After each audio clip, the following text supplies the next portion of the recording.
Hey everyone, this is Josh Schachnow, Canadian immigration lawyer and CEO at Visto.ai for another episode of the Canadian Immigration Pros podcast. Pardon me. I am joined by Doug Ataga. Doug, thank you very much for coming on the show today. Yep, it's my pleasure. Doug, can you just Here we start go. by giving us a quick introduction? A lot of our listeners have kind of been following us for a little bit. They know a little bit about my background, so I'll save people that part. Can you just give us a quick intro, a little bit more about yourself and your experience with Canadian immigration? Okay. My name is Doug Ataga and I'm RCRC IRB. I attended Queen's University where I studied Canada immigration and citizenship law. And then, yeah, prior to that, I have a master's, three different masters in three different areas. And yes, I started practicing immigration last year. I have experience with TRVs majorly. And it's been a wonderful experience. Yeah, I would like to talk about the challenges that Canada immigration is faced right now. For sure, and I mean it's good timing, right? I'll date this recording January 16th, 2024. The episode might release a few days later, but there's a lot of discussion these days, right, around the international student industry, the immigration numbers, all that stuff that we're going to dive into. Why don't we kick things off with that, right? I mean, a lot of talk around the international student space. Doug, what are your thoughts on, and maybe we can eventually go into more detail on what's happening, especially for those that might not know. But what are your initial thoughts on the international student industry in Canada and maybe worldwide and any thoughts or concerns? Yeah, international student, it's a huge and creative business for these colleges and in Canada and elsewhere like Australia and New Zealand and the United Kingdom as well. And these other countries are also facing a very strong challenges concerning this international student right now. And to me, I think I believe the government is right. They're on the right path to cap the number of international students coming into Canada because it's a money boomer, more money booming industry for these colleges because they offer them programs that don't lead them to anything. Some of them even 8 month programs. It's terrible right now. And then you have some international students coming and they're going to food banks and everything. Things are getting tougher. Also, a student that I had to get visa study permit to come into Canada. Shortly after he arrived in Canada, he called me, "Oh, can I claim refugee?" And I'm like, "Are you crazy? No, you can't do that." "Oh, I'm sorry. Somebody had advised me to do that." I said, "You don't do that. You need to go to your school." So something has to be done, and it has to be done very urgently by the federal government because the province and the territories don't seem to want to step on the game. Yeah, it's such a broad topic with issues and elements at so many different levels, right? I mean, immigration is regulated by IRCC, Immigration Canada, which is federal, and then you have schools that are regulated at the provincial level, Provincial level. right? And then you have issues, like healthcare, which is also provincial, and then you have housing, which is sometimes municipal. But just to give people some background, I mean, I didn't even know about this industry until I got into immigration. I'm not sure about you, Doug, but what a lot of people may not know is how a lot of these colleges and universities work, especially with international students, is that they tend to work with large study abroad agents or, numbers of study abroad agents or sub agents or aggregators. And the schools pay thousands of dollars to these agents around the world to effectively outsource their recruiting, right? So, for example, I'm just going to pull a school out of my head, right? Like Algoma, right? They don't have a team necessarily on the ground in countries around the world, or maybe they don't want to pay for a team to go recruit around the world. So they just pay commission to agents that might be in India, in Africa, in any parts of the world that are sending students here.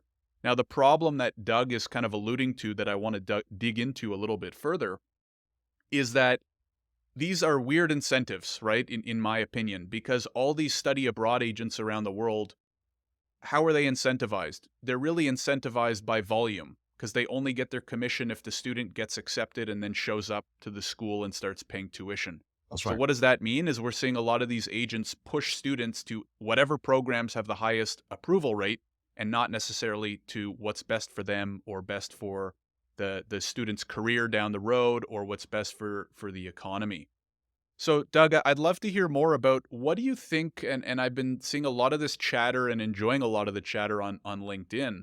What do you think are some of the biggest problems? I'm also curious, I don't know much about the markets in Australia and the UK. So if you happen to have some insights on Australia and UK, can you talk about what are the challenges there? Are they very similar to Canada?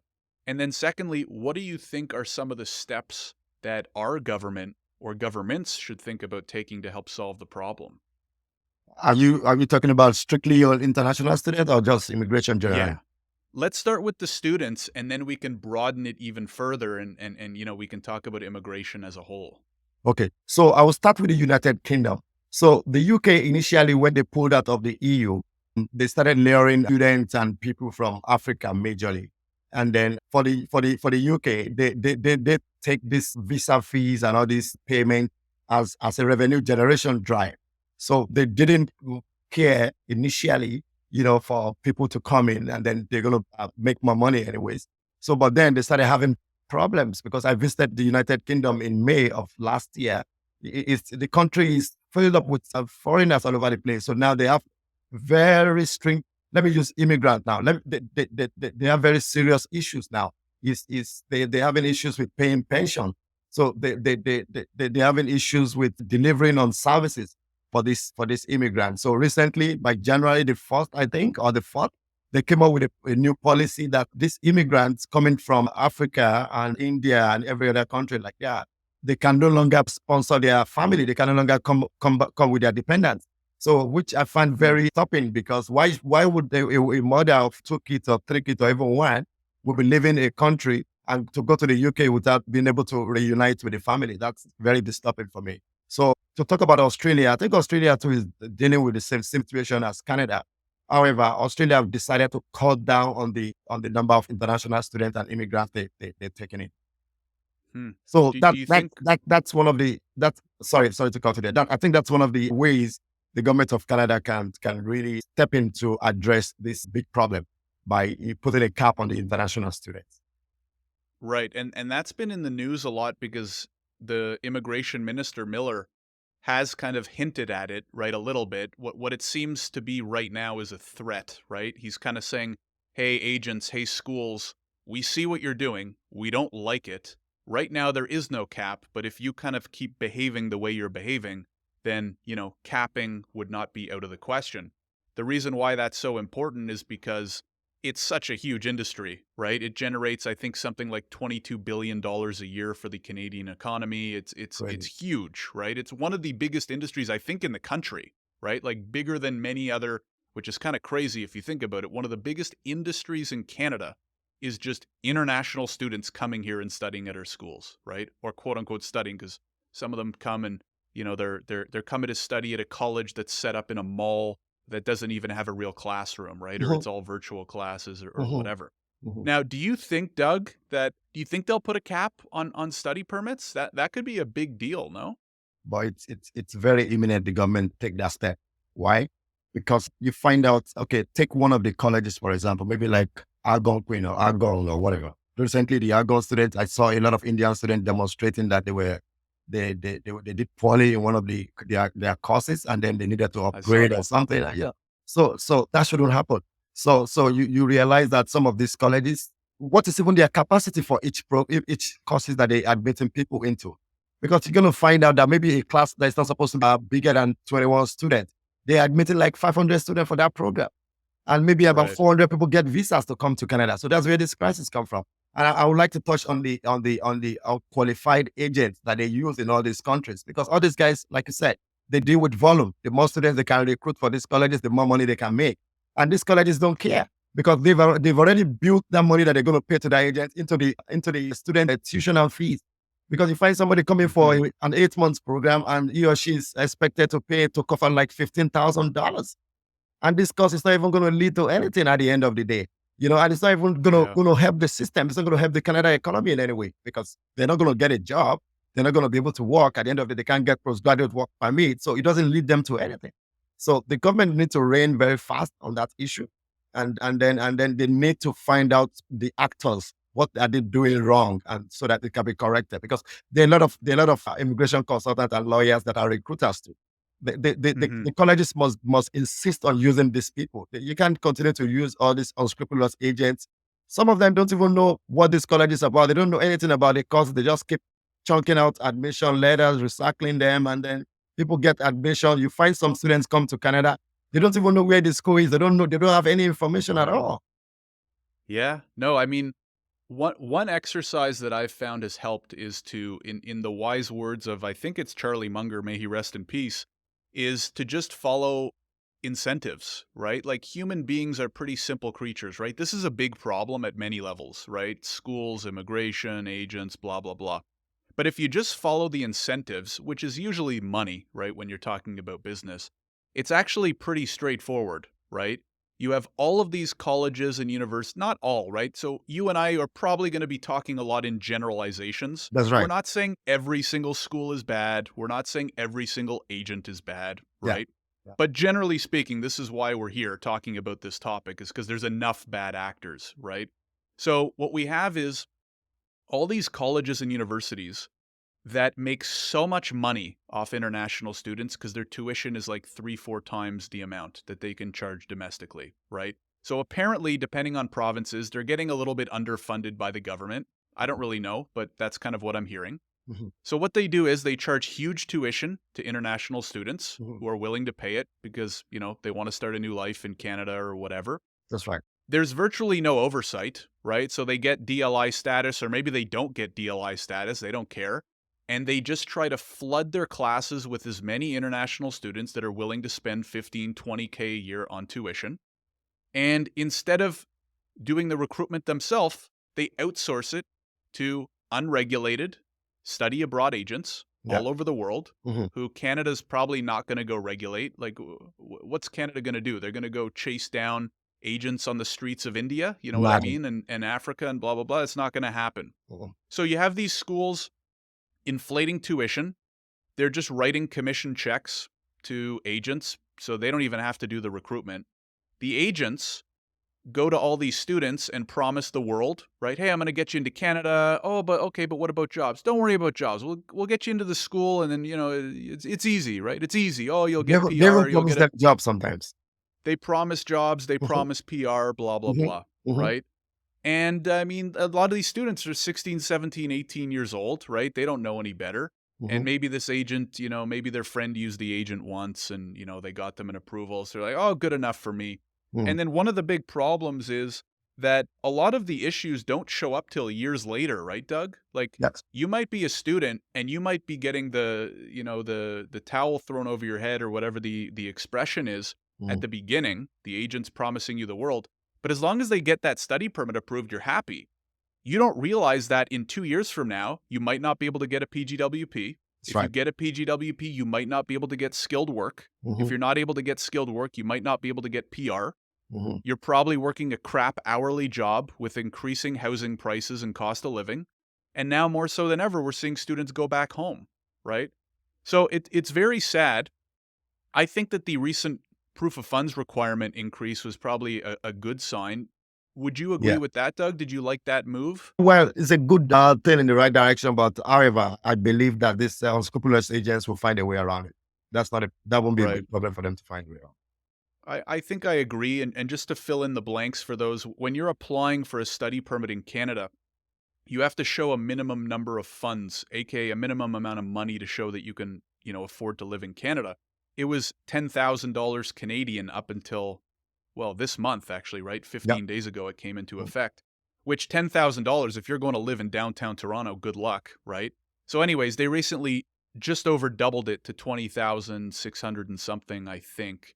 I agree with you. I do think it's a step in the right direction because at least now students have to think a little bit more and plan a little bit better if they're actually going to Right. make that move because they need Mhm. more money. Mhm. But yeah, the agents will still go find the students that are, willing and able to do it.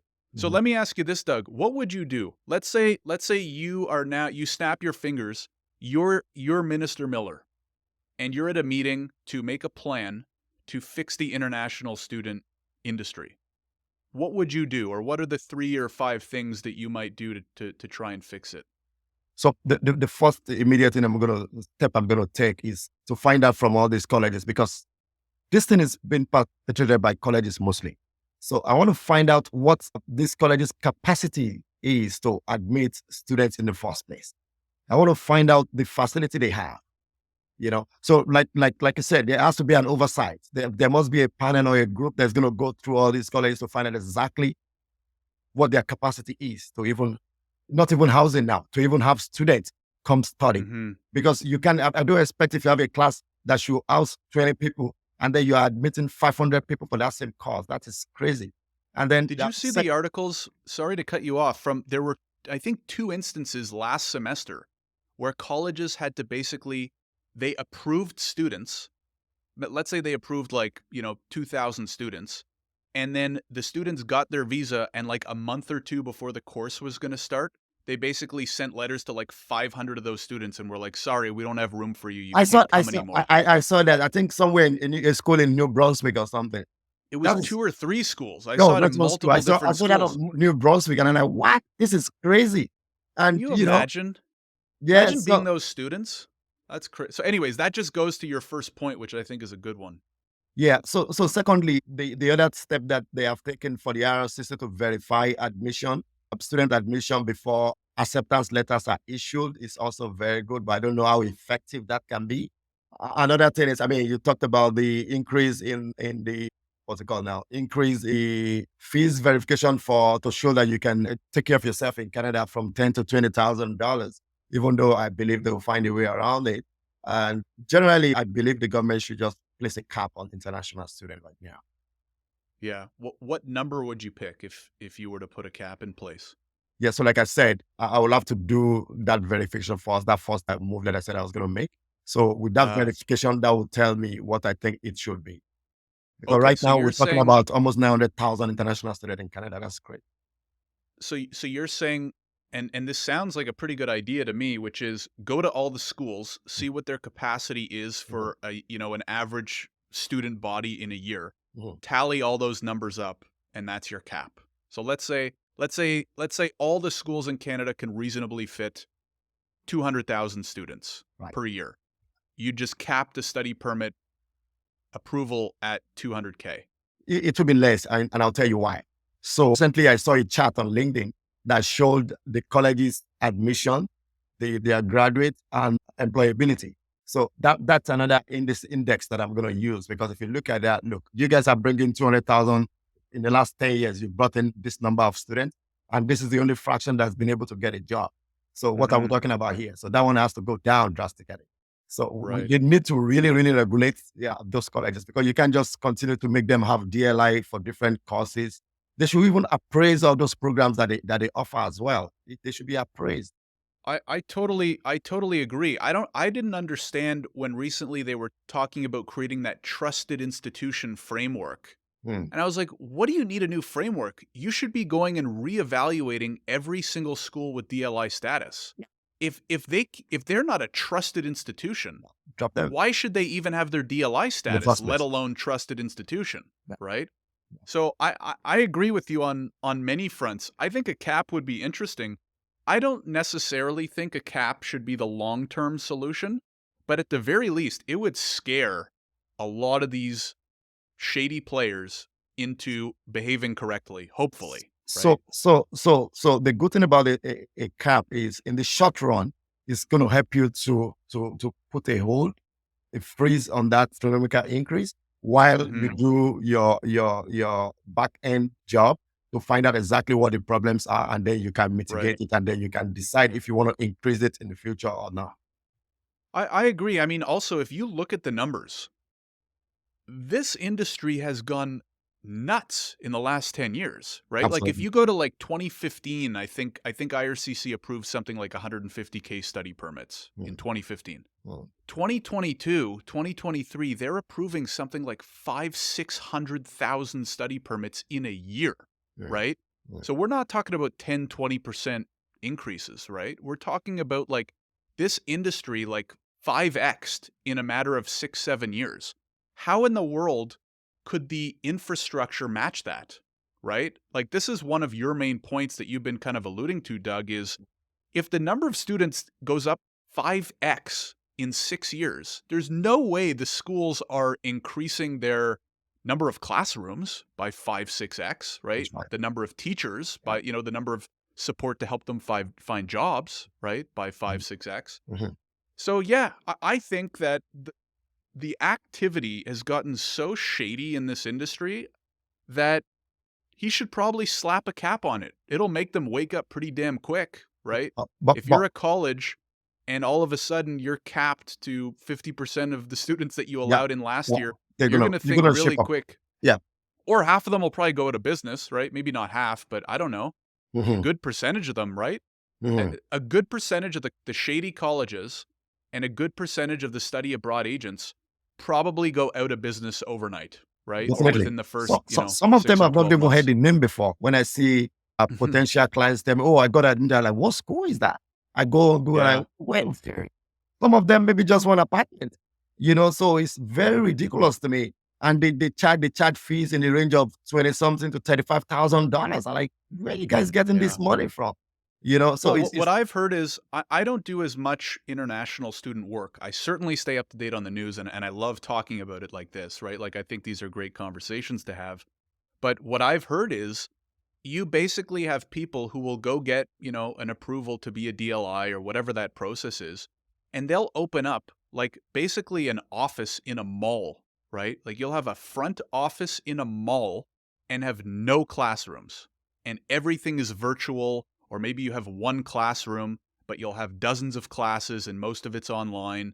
And students will come to Canada and they'll never step foot on your quote unquote campus, which is an office in a mall, right? And you run it all virtual and you're charging these students 10, 15, 20K, a pop. It's a great business, right? It's like borderline criminal very is what it lucrative sounds for the like. colleges. Yeah. But yeah, very, very good business. Mm. The only other thing I would add, Doug, to some of your ideas, which I think are good ones, is we need to better integrate the international student program with the labor needs of Canada. Absolutely. Because one concern I'm having, and maybe you've noticed this too, over the last like 3 to 6 months, is the sentiment of Canadians towards immigration has really gone down a lot from what I'm seeing. And maybe we can segue this into the talk on, immigration numbers in general. But even while we're still on international students, I think a big problem is now people think immigrants equal bad because more immigrants means housing prices go up, which means that's bad for me as a Canadian citizen, right? Or Canadian PR. But I think what some people don't realize is we still need immigrants really badly. Why? I mean, number one, it's a huge industry, right? The international student industry is big. But more importantly, we still need a lot of skilled workers, right? Well, We need tradespeople. Canada is a country that is built on immigrants. So there's no way we can avoid it. Yeah, but so not only is it basically part of our history, but a lot of people don't realize that we have an extremely old and aging economy or That's right. demographic, right? Or population or whatever you want to call it. If we fast forward 10, 20 years and we don't continue bringing in immigrants, you know, 60% of our population are going to be in old folks' homes, not working, not paying any taxes or very low taxes, right? Because their income's lower. Who's going to do everything? Who's gonna fix your broken toilet, right? Who's gonna work at all these tech companies? Who's gonna build all the homes that we apparently need, which we do, right? But who's gonna build them, right? So what I think we need to do is yes, some of the things that you suggested, but also only like can we somehow make the study permit program a little bit more like or a little bit more in tune with express entry? And what I mean by that is if we let in 500,000 international students a year, I bet you a quarter of them are going to take stupid programs, right? Pardon my language, but like useless programs, right? They're going to take business admin or intro to this or blah blah blah to that, which there's nothing wrong with those topics, but they're not being set up for success to join the work market, right? We don't need another 100,000 business admin graduates, right? We need tradespeople, we need tech people, we need STEM people, we need healthcare workers, right? Imagine if we had, you know, an extra 20, 30,000 nurses graduating every year and pushing them to the right communities, right? So not everyone's living in Toronto, Vancouver, Montreal, whatever, right? Like if we got strategic or the government got strategic, because you and I can't do all that much, although hopefully talking about it helps a little bit. But imagine if the government got more strategic, did some things that you recommended, get everybody in line, but also pushed all these students or only attracted the students to fit the shortages that we have in the workplace, right? We'd have higher quality students. They'd be more employable right when they graduate. It would help our economy. It would fill the gaps. So that's what I think is another, I don't know if you agree, disagree, have any thoughts on that. I, So I think that should be a huge yeah. focus. But just to speak to your concern, so there are three major players in this problem. One is the government. Then you have the IRCC, which is part of the government too, and then the schools now. The students are on the receiving end always. So that's why I've said that the government needs to do an oversight, check all these colleges. What programs have they accredited before now? If these programs don't align with the needs of Canada economically, forget about it. There's no Right? point because Yeah. you see people talking about business admission, business this. It's something tech and something innovation. What is innovation? Innovation and technology, and you're charging somebody $35,000. I said to one of my clients, "What? This you're just wasting this money. What are you going? There are better occupations of programs you can do in care. What are you going to do this whatever for? They call it MBA Mhm. whatever, just to sweeten it, and then you think that you're not going to get anywhere with it. So having said that, so the government needs to reaccredit all these colleges. Any program that doesn't align to our needs, let them go. And then the IRCC themselves, I think the IRCC is still acting 20 years backward. They need to Yeah. wake up. They need to wake up and do things differently. I Well, don't I think know. one of the problems is, like most government entities, they're very reactive, right? They wait for all these They wait big for it to problems to happen. come up and, and then they try to fix them. I think the other problem that I've noticed is, like, I have nothing necessarily personally against these immigration ministers, but they come in for 2 years or however long the terms are, It's too and much then they're frequency. gone, Yeah. right? Yeah. And I mean, I think you should be electing And ministers that all have of them come with experience in that different, they come industry. with different policies and ideas. Yeah, so you get a new There's minister. no They don't continuation. they don't know much about immigration to begin with, That's right? right. It probably takes them 3 to 6 months just to get onboarded and learn To all this kind understand of it. stuff. Yeah. And then they spend another 3 to 6 months making a plan, right? Because all these governments gotta go make all these plans. Mhm. And then they might make a few changes and then they're gone, right? And the circle of life continues, Yeah. right? Yeah. So I agree. I don't know what the fix to that problem is. Right now we're talking about, how the ministerial system and all that kind of stuff works. Yeah. But it does seem to me, what do you think about Miller so far? Because it does seem, I just posted yesterday on LinkedIn, it does seem like he is ready to put his fist down, right? And be like, listen, schools, agents, if you guys don't get your stuff together, we're considering a cap. We're going to get tougher on this, blah, blah, blah. We Mhm. have to wait and see if he actually does, right? It's one thing to say something, it's another thing to do something. But it does seem like he's the first one to kind of, finally step in and take a look at this industry and be like, this is bad. We need to make changes. Well, I'll start by saying this. Sean Fraser was good. He had good policies and he had good ideas. And then when Miller came in, unfortunately, 2023 was like a bubble. Yeah. So Hmm. the bubble blew in 2023. So that's why you look at Miller as, oh, okay, because he has to do something. He needs to step. He needs to step on the gas and do something about it. Because I mean, it was that same. Was it that same year we heard about 100 and something people, students from India who had fake admission letters and all that. Some of these students are even Yeah. started working already with work permit. So what do you do? Oh, they were going to deport them, and then later they said, well, it wasn't their fault. They were misled. The few people that are involved in the fraud are going to be dealt with. How do you do that? So for me, Hmm. and I'm going to go back to blaming the IRCC for that because IRCC should have something in their system to know that already we have approved 300 students for this particular course in a particular college. How big is this college that they're admitting 300 people for social work, for example, for this Right. from the same demographic? That something is wrong. Then they need to Right. check it. So what I suspect Yeah. these unscrupulous agents were doing was they get admission for 5 students and they duplicate those admission for several other people and they go ahead to get visas with it. Yeah. So the I mean, RCC has to have an internal control to be able to check to know how many, for example, say they're supposed to have like 30 or 40 students in also college, ABC college for social work. How come we have issued 500 study permits already for that same program for that same period? right. Well, I have one answer as to why, but I also agree. Like it's really up to the regulators. Can you really blame now? I'll speak on your behalf here. You can correct me if I'm wrong. You and I are probably people with honor and integrity, right? So we run our businesses accordingly, right? We Mhm. try to do what's right. Mhm. But can you really blame the schools and the study abroad agents who are playing within the rules? Because there's virtually none, right? Like you said, IRCC, until last year, I didn't realize this, that story I think you were alluding to, where 700 Indian students Mhm. were caught with Mhm. fake LOAs, Mhm. letter of approvals, Mhm. because their study abroad agent just like printed them out and Yeah. they weren't real. Yeah. The biggest surprise to me was that IRCC is not even checking these That's what LOAs, I said. There has to right? be an internal control system. That's crazy. Mhm. So, like you said, IRCC is basically processing whatever that comes their way, and they're not double checking LOAs. They're not, really looking into the schools or limiting visas based on schools and capacity. The provinces who should be regulating the schools are not really, They don't care. right?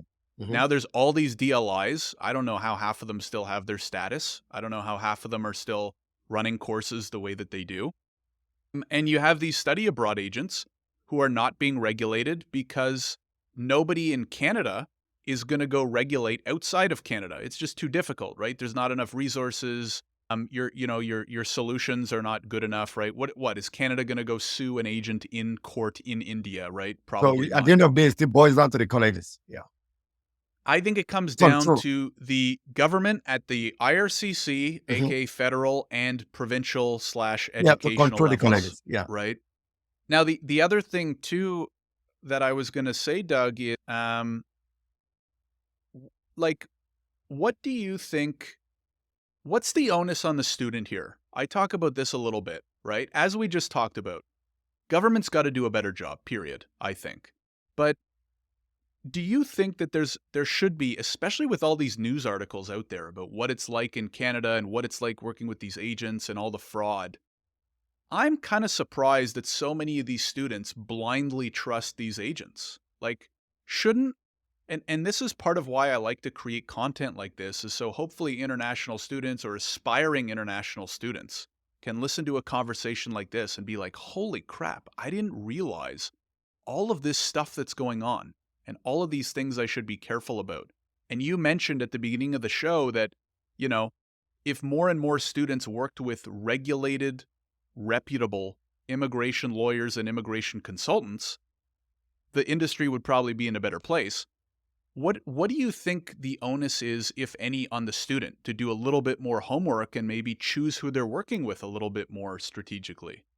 Yeah. So to speak to that, you find out that only if a small fraction of international students that bother to research about even the school, take left of the agent or Isn't whoever they that kind can of use. crazy though? It is. Like, you and your family are in some cases quite literally selling the farm Mhm. to be able to send you to Canada, right? To Mhm. hopefully start a new life, settle, blah blah Mhm. blah. Mhm. Mhm. And you don't even research the name of the school or the program. You just Yes. blindly trust some Yeah. agent, In a number of times, and in most cases, these people are desperate.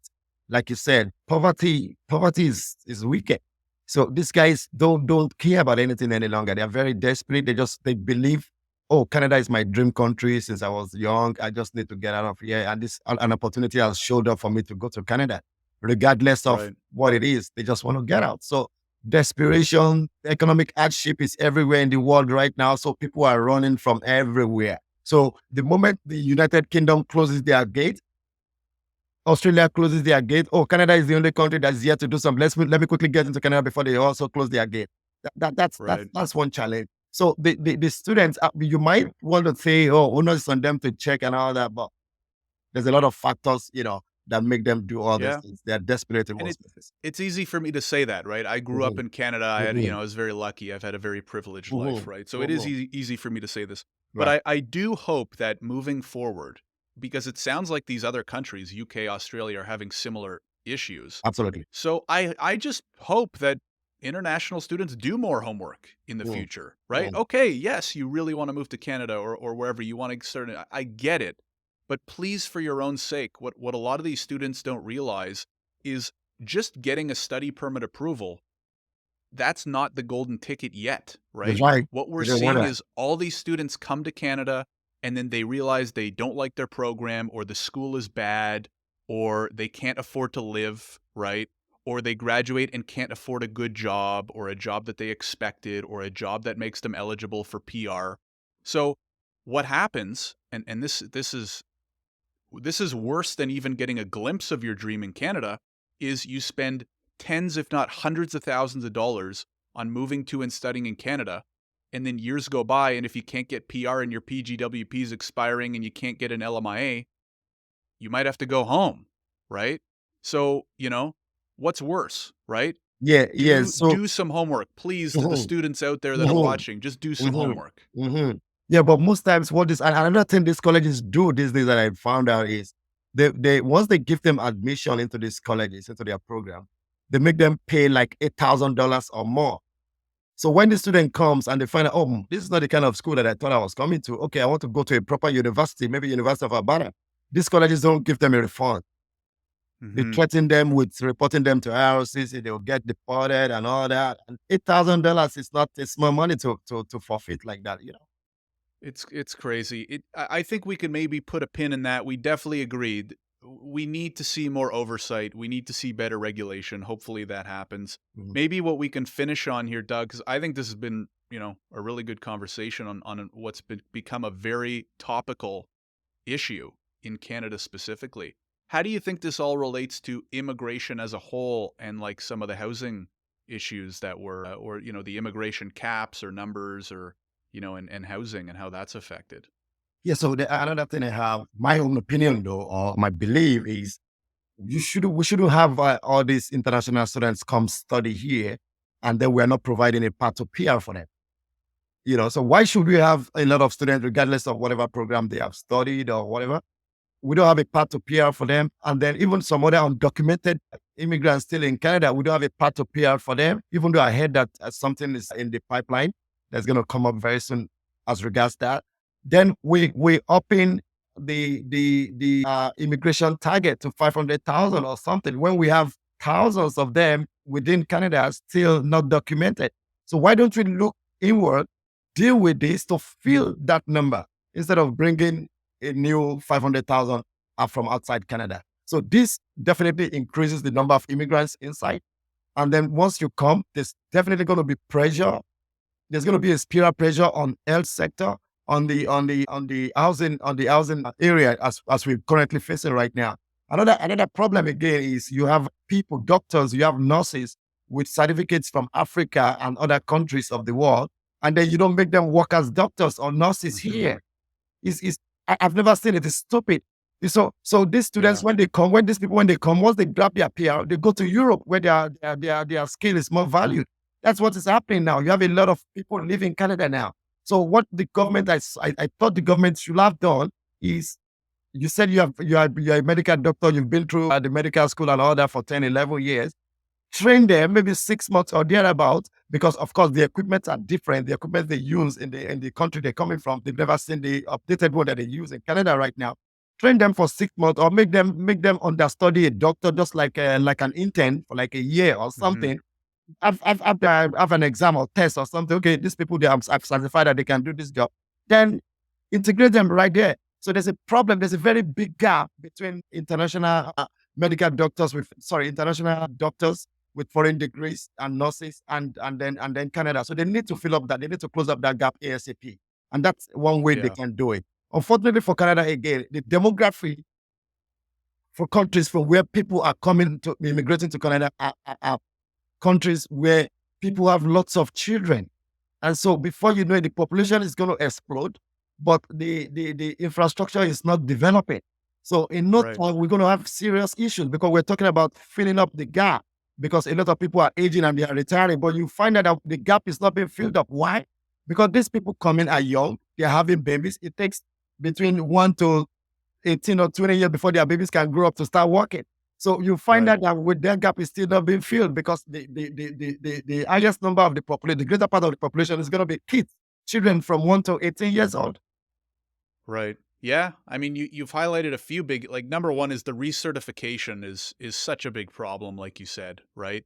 There's a reason why the joke goes like Canada has the most PhDs driving Ubers, right? Like so many educated and experienced people who ironically we very much need, right? As you alluded to, the nurses, the doctors, it's nuts that so many of them are actually inside Canada as Mhm. we speak, Mhm. unable to do the work that Right. they can do, that they Mhm. want to do, and that Mhm. we even need them to do, Mhm. right? But like if you go look up the recertification process for some of these, occupations, it's just crazy. So I agree with you completely. I hope they make some improvements there. And then I just really hope that they can align the temporary programs with the PR programs, kind of like what you were saying too, right? Mhm. Mhm. These huge PR numbers, and we have a lot of people in the country on temporary status. Yeah. If we do a better job of bringing in the right temporary residents and making it easy for them to get certified properly Mhm. in the jobs that we need to fill, and then Mhm. making a smoother transition to PR, Mhm. you know, I do think there's actually a great opportunity for Canada to come out in a really good place, right, in 10, 20 years. But hopefully the right moves are made sooner rather than later, and we can start to see improvements. Yeah, and I also think the government should put more emphasis, to place more emphasis on skilled trades people. You need to just Absolutely. attract those ones and forget about this other express entry that we're doing for this other skill, because we have a lot of them are coming every time, but Well, the we system on have the the ground is not we have improving. the federal trades, I federal saw skilled that. trades, Trades, and yeah. Yeah. they even have an industry specific trades draw, but they're not really using them that much, right? So it's like they're halfway there. They kind of know, but they're not implementing as well as they could. So, anyways, hopefully we see some Something get done. improvements soon. Yeah. Mhm. Doug, this has been a really great discussion. I love talking about this kind of stuff. I think more topical than ever. I really appreciate you coming on and sharing your insights and feedback and ideas. If there's anybody out there who's interested in, learning more about you or your company or getting in touch, where can they find you? So my company is Joshan Immigration Services, and I'm located in Richmond, Canada. And my email address is datagaman@gmail.com. Awesome. And we'll put a link to the website and maybe your LinkedIn profile as well in the description if anyone is interested. Doug, thanks again for coming on the show. We really appreciate it. Thank you so much, Josh. My pleasure. You have a good